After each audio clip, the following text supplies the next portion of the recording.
E aí, meus amores, sejam bem-vindos a mais um vídeo desse canal, ok? Depois de muitos dias sem postar vídeos, voltei novamente porque essa vida de cuidadora de idosos não é fácil. Então, gente, hoje nós vamos dar continuidade à explicação do livro de Mateus, capítulo 22, versículo 23 ao 33, ok? E hoje nós vamos entender o porquê nós erramos quando não conhecemos as escrituras. Então, especificamente nesse livro, nesse capítulo 22, versículo 23 ao 33 de Mateus, nós vamos entender que existem 4 pontos muito necessários nesse texto ao ler, que vamos ter que abordar, que é a questão do tributo, o qual os saduceus eles estão ali interpelando ao Senhor Jesus sobre o que dá primeiro, quem honrar, se é César ou se é Deus, e ali Jesus responde, dá de César o que é de César e dá de Deus o que é de Deus, e acerca do tributo, né? E a segunda questão, que aqui vai falar sobre doutrinas e ressurreição, porque aqui nós vamos tratar sobre um grupo judaico, qual também vai interpelar Jesus em uma lei. Tá? O terceiro, nós vamos falar sobre ética e sobre a lei, ok? E o quarto, que é o último, nós vamos falar de Messias. Então é muito importante você entender que lá na época de Jesus existiam vários grupos religiosos, o qual nós podemos considerar como ramificações do povo judaico, da cultura judaica.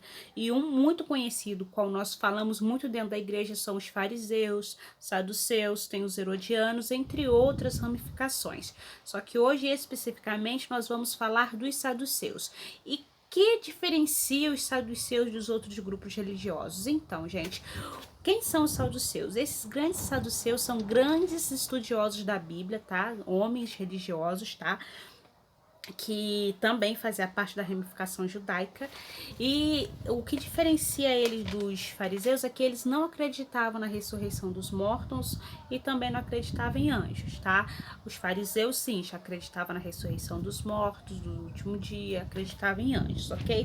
E uma das grandes coisas que eles faziam também era eles foram interpelar Jesus segundo no ponto 3, que é sobre questão de ética e a questão da lei, certo? E a gente vai entender o quê? Que lá em... Eles vão questionar Jesus acerca de uma lei que está escrito em Deuteronômio capítulo 25, versículo 5 ao 10. E como é que eles chegam perto de Jesus e o interpelam? Vamos fazer a leitura da Bíblia? Então vamos lá. Mateus capítulo 22, versículo 24. Então esses saduceus chegaram a Jesus e falando assim, Mestre, Moisés disse, se morrer alguém não tendo filhos, casará o seu irmão com a mulher, dele suscitará descendência seu irmão. Ora, houve entre nós 7 irmãos, o primeiro tendo casado morreu, e não tendo descendência, deixou sua mulher a seu irmão. Da mesma sorte, o segundo, o terceiro, até o 7º, e por fim, depois todos morreu também a mulher. Portanto, na ressurreição, de qual dos 7 será a mulher, visto que todos a possuíram?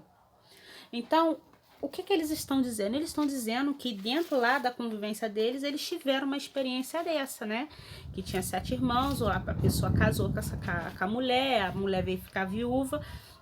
E ali ele fala da lei. Que lei é essa? É essa lei que está em Deuteronômio 25, capítulo 25, versículo 5 ao 10, que fala da lei do levirato. Então, resumindo, o que é a lei do levirato? A lei do levirato, eu posso dizer que é um cuidado de Deus para o órfão, a viúva, principalmente as mulheres que ficaram viúvas, que é o quê? Que ela obriga, tá? Um parente mais próximo de um parente morto. Tipo assim, essa mulher casou, o marido dela faleceu, então essa lei obriga que ou um primo ou um irmão, um parente mais próximo, assuma essa mulher, case-se com essa mulher, assuma essa responsabilidade de obrigação, tendo descendência, não deixando ela sozinha, não deixando ela passar dificuldade. Então ela obriga um parente mais próximo a casar com a viúva de um parente morto, ok? Então essa é uma das coisas o qual eles questionaram Jesus, mas na história deles, poxa, os 7 irmãos morreram e por fim essa mulher também acabou morrendo. Lá no céu, na glória, de quem vai pertencer essa mulher? E Jesus pega no versículo seguinte e responde de forma muito categoricamente, que é no versículo 29. Porém, Jesus respondendo, disse-lhes: errais não conhecendo as Escrituras e nem o poder de Deus. Então, o tema desse vídeo é justamente isso, gente. É que nós fazemos perguntas totalmente inerentes, totalmente equivocadas, e nós não conseguimos interpretar a Bíblia conforme o que a ótica de Deus quer, o que a ótica de Jesus está estabelecendo para nós. Então, ali Deus fala que eles erravam. Eles erravam porque eles queriam equiparar o mundo terreno com o mundo celestial. Eles queriam igualar essa vida que nós temos aqui na Terra com o mundo celestial. Gente, não se equipara, não se iguala, porque o mundo celestial é diferente. No mundo celestial não existe necessidade, não existe aquela dependência de você depender do outro, uma dependência carnal, uma dependência física, não, porque de fato nós vamos ter Jesus e só o Senhor Jesus é o suficiente. E ali Deus os repreende falando isso. Não, vocês estão errando. Ou seja, eles usaram a lei para tentar induzir ou conduzir Jesus Cristo ao erro. Na questão do tributo, como eu já falei, Jesus deu um cala-boca neles, tá? Dá de César o que é de César, dá de Deus o que é de Deus. E essas duas coisas não se misturam, ok, gente? É muito separado. Ou seja, na mente daqueles saduceus, eles achavam que iam calar a Jesus fazendo várias perguntas discernente ao que ele ensinava, discernente à Bíblia, pra, tipo assim, vamos dar um pega nele, porque aí todo mundo deixa de acreditar, porque ele já tá sendo confusão, porque ele se autodeclara filho de Deus, certo? E como eu falei, Jesus vai responder, né, no versículo 29, e eles erraram também, né? E ali eles vão falar, como eu já falei para vocês, os saduceus não criam na ressurreição dos mortos. E lá no versículo 29, Deus bem caracteriza, cara, vocês erram. Vocês erram, vocês são, tipo assim, vocês leem a Bíblia e cometem erro pior, entendeu? Então, qual é a necessidade disso, gente? A necessidade disso é que no céu não existe de fato a ideia de casamento, não existe de fato a ideia de relacionamentos, de sexo, de procriação, porque a ideia de procriação é algo algo humano, né? É algo para necessidade, o desenvolvimento da procriação humana é algo específico da carne, é específico do homem. Então você não vai precisar dessas coisas, qual nós temos aqui essa necessidade de estar em contato físico. Não vai, porque a procriação destina-se ao homem, a continuidade da espécie humana depende do sexo, da sexualidade, especificamente para o homem, não para os anjos. E aqui também Jesus estava falando que como esses saduceus eles não acreditavam em ressurreição dos mortos, não acreditavam em anjos, Jesus responde para eles que de fato ao morrermos, ao irmos para a glória, nós vamos de fato assumir novos corpos, novamente, nova postura, nova roupa. A gente vamos ter corpos celestiais, nós teremos corpos espirituais igualáveis que nem a dos anjos. Seremos teremos corpos como dos anjos, né? Teremos corpos transformados. Tudo em nós será transformado. Nada que há em nós aqui nessa terra vai ser permanecido. Não, gente, vai ser mudado, tudo vai ser mudado. Ou seja, aí nisso Deus fala, nisso vocês erram, entendeu? Vocês querem trazer as coisas da carne, as coisas que é promíscuo, as coisas que é supérfluo, e querem equiparar o reino de Deus, sendo que o reino de Deus é espiritual, gente, né? Ou seja, e nisso eles também queriam saber como é que seria a eternidade, como que se daria a relação das pessoas ressuscitadas e também a ressurreição dos mortos, né? E aqui Jesus responde e tira a dúvida, a ressurreição dos mortos no versículo 31. Acerca da ressurreição dos mortos, não tendes lido que Deus os declarou dizendo, eu sou o Deus de Abraão, de Isaque e de Jacó. Ora, Deus não é Deus de mortos, mas sim dos vivos. E as turbas ouvindo isso, ficando maravilhados, aqui Deus está falando de quem? Da onde que Deus ele fala que ele é o Deus de Abraão, de Isaque e de Jacó?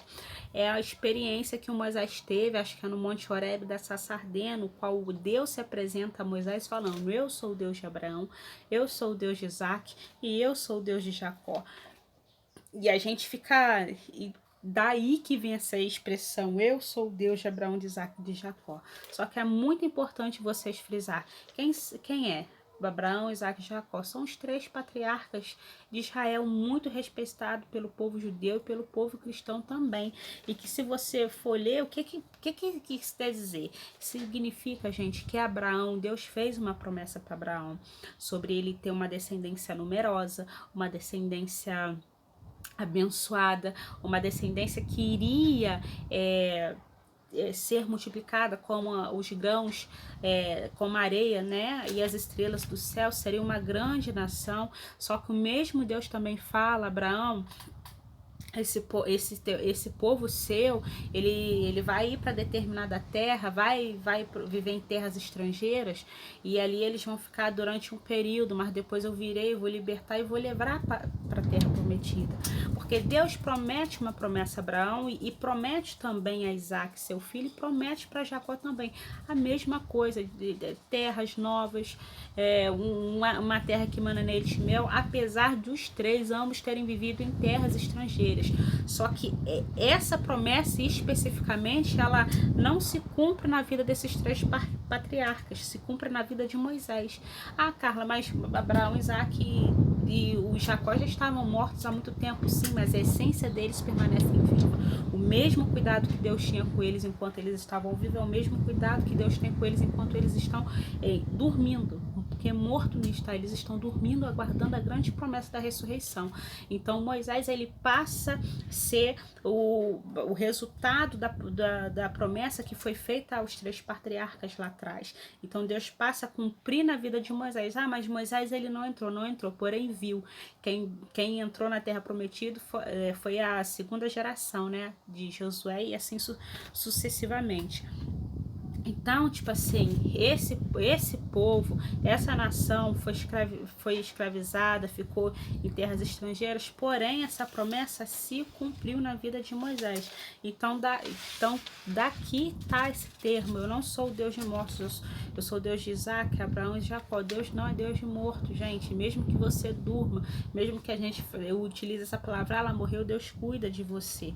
Ou seja, Deus faria que anos mais tarde esse povo tomasse posse das terras de Canaã, e Moisés foi o início do cumprimento da promessa feita a Abraão, Isaac e Jacó, certo? Então Deus não está morto, Deus não é Deus de mortos, Deus é Deus de vivo, Deus é Deus daqueles que abrem o coração e dá a liberdade. Então não vamos ser que nem os saduceus, que infelizmente tinham as escrituras, liam e não tinha a verdadeira interpretação da palavra, a verdadeira revelação, entendeu? E eles não conheciam o poder de Deus, porque embora as escrituras relatassem todas as experiências que o pai Abraão teve, Jacó, Isaac, Moisés e todos os homens da fé, parecia que eles só liam e interpretavam da forma que queria, ok?